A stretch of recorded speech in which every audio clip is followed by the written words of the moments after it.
상대방에 대한 사소한 취향을 기억을 그렇게 되면 결국 부모와 자식 간의 관계도 일방 당사자가 끊어주게 된다는 것입니다. 그리고 행복한 부부관계를 유지하는 부부들은 여러분 안녕하세요. 오늘은 부부관계 행복하게 유지하는 법 3가지에 대해서 설명을 드려보려고 합니다.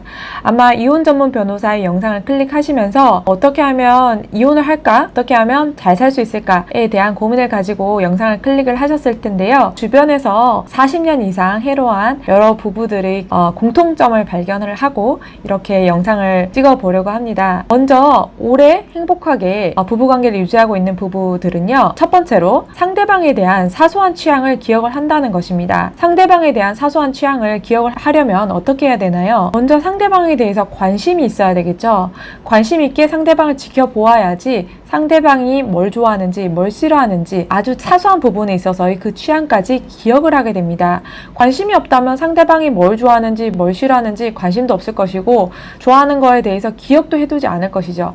하지만 상대방에 대한 관심이 있기 때문에 뭘 좋아하는지 뭘 싫어하는지에 대한 기억을 하게 되는 겁니다. 그리고 행복한 부부관계를 유지하는 부부들은 이런 부분에 대해서 의도적으로 기억을 하고 있더라는 것입니다. 예를 들어서 부부가 외식을 한다고 했을 때 단순히 당신 뭐 먹을래? 이거 먹을래? 저거 먹을래? 그럼 뭐 먹을까? 당신 먹고 싶은 거 먹지 뭐. 이렇게 얘기하는 것보다 당신 그 집 메밀국수 되게 좋아하더라. 그거 한 번 더 먹으러 갈까? 이렇게 얘기해준다면 상대방이 내가 메밀국수 먹으면서 굉장히 좋아했던 그 표정을 기억을 한다는 것이니까 상대방이 나에 대해서 그런 것까지 기억을 하고 있었네 하면서 굉장히 고마움을 느끼겠죠. 사람 사는 게 별로 대단한 게 아니잖아요. 서로 상대방에게 관심을 가져주고 그걸로 인해서 서로 감정 교류를 하고 소통을 하는 것, 그것이 행복한 부부관계의 시작점이라고 생각을 합니다.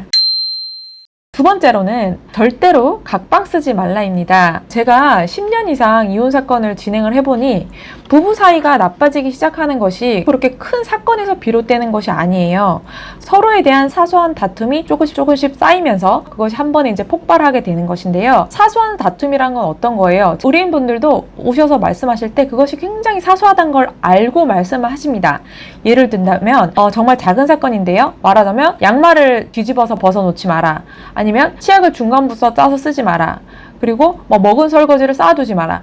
이런 부분에 대해서 상대방의 마음에 안 드는 점에 대해서 서로 이제 말을 했을 때 그것은 상대방은 잔소리로 받아들이고 잔소리 좀 하지 마라 하면서 이제 시작을 하게 되는 거예요. 그렇죠? 이런 사소한 다툼이 서로 잦아지고 다툼으로 시작된 말다툼이 해결이 되지 않고 오래 가게 된다면 서로 대화를 하지 않게 되고요. 결국 이제 대화 단절이 시작되는 거죠. 그럼 대화 단절에서 끝이 나는 걸까요? 결국은 각방까지 쓰게 되는 것입니다. 그래서 서로 방을 따로 쓰게 되면요. 상대방과 마주칠 일이 없게 돼요.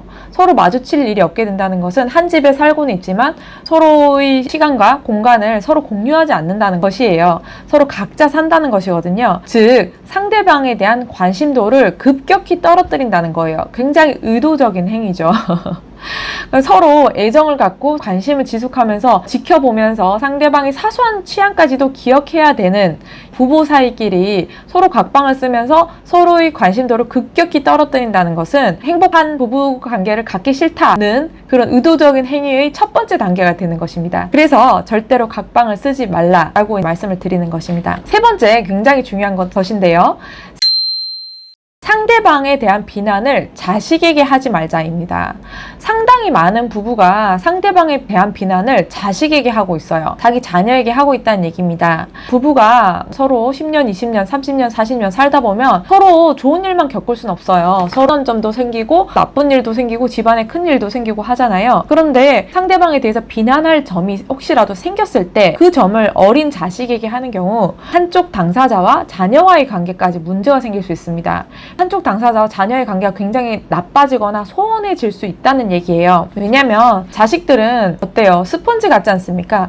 사랑하는 엄마 아빠의 말이라면 곧이곧대로 듣게 돼 있어요. 그런데 너희 아빠는 이런 점이 굉장히 나쁘다? 너희 아빠 이런 사람이야. 너희 엄마는 이런 사람이야. 너희 엄마 맨날 이렇게 하는 거 안 고친다? 이렇게 얘기를 했을 때 자녀들은 그 말을 곧이곧대로 믿고 듣게 됩니다. 그리고 우리 엄마는 이런 사람이야. 우리 아빠는 이런 사람이야. 라고 기억을 하게 됩니다. 그런 인식을 계속 하게 된다면 되면 결국에는 그런 말을 들었던 그 부모에 대한 행동도 점점 나빠지겠죠. 왜냐면 자녀들도 사회생활을 하면서 뭐가 옳고 그른지 알고 그런 비난받은 그 부모의 행동이 잘못됐다는 걸 알면 호의적인 태도가 아니겠죠. 그렇게 되면 결국 부모와 자식 간의 관계도 일방 당사자가 끊어주게 된다는 것입니다. 그러면 끊어진 상대방 입장에서 어때요? 나에 대한 비난을 하던 상대방이 자식과의 관계도 끊어놨다. 이런 얘기밖에 할 수밖에 없게 되는 것입니다. 이렇게 해서 부부싸움이 크게 일어나게 되고 부부 간의 관계가 결국에는 돌이킬 수 없는 상황까지 오게 되는 것이거든요. 그렇기 때문에 상대방에 대해서 비난할 일이 생긴다 하더라도 두 분이서 해결하시거나 아니면 밖에 가서 이제 얘기를 하셔야 되는 것이지 어린 자식에게는 결국 하지 않는 것이 좋다는 것입니다. 그래서 오늘은 부부관계 행복하게 유지하는 법 3가지에 대해서 한번 말씀을 드려보았는데요. 큰 사건들이 있는 부부가 많잖아요. 외도가 있다든지 폭행이 있다든지 이런 사건들이 있는 부부가 많지만 실제로는 이러한 사소한 점에서 서로 쓰러져서 감정이 아예 식어버린 경우가 많습니다. 우리가 부부관계를 유지하려면 어떻게 해야 되나요? 상대방에 대한 좋은 마음, 좋은 감정을 계속 지속적으로 유지를 해야 되는데 그 유지가 당연하게 되는 것은 없습니다. 서로 그 유지를 시키기 위해서 노력을 해야 되는데요. 노력을 하려는 행동을 안 하게 되는 순간 상대방과의 관계는 안 좋게 돼요. 그렇기 때문에 세상에 당연한 것은 없기 때문에 서로 노력을 해 나가야 된다. 그리고 제가 주위에서 겪어본 40년 이상 해로한 부부들을, 행복한 부부들을 봤을 때는 이런 행동들을 다 조심을 하고 있었고 상대방을 배려를 하고 있었고 상대방에 대한 관심을 계속 지속을 하고 있었다는 것입니다. 제가 발견한 공통점 공감되시면 댓글 남겨주시고요. 그리고 저는 다음 영상에서 또 뵙도록 하겠습니다. 감사합니다.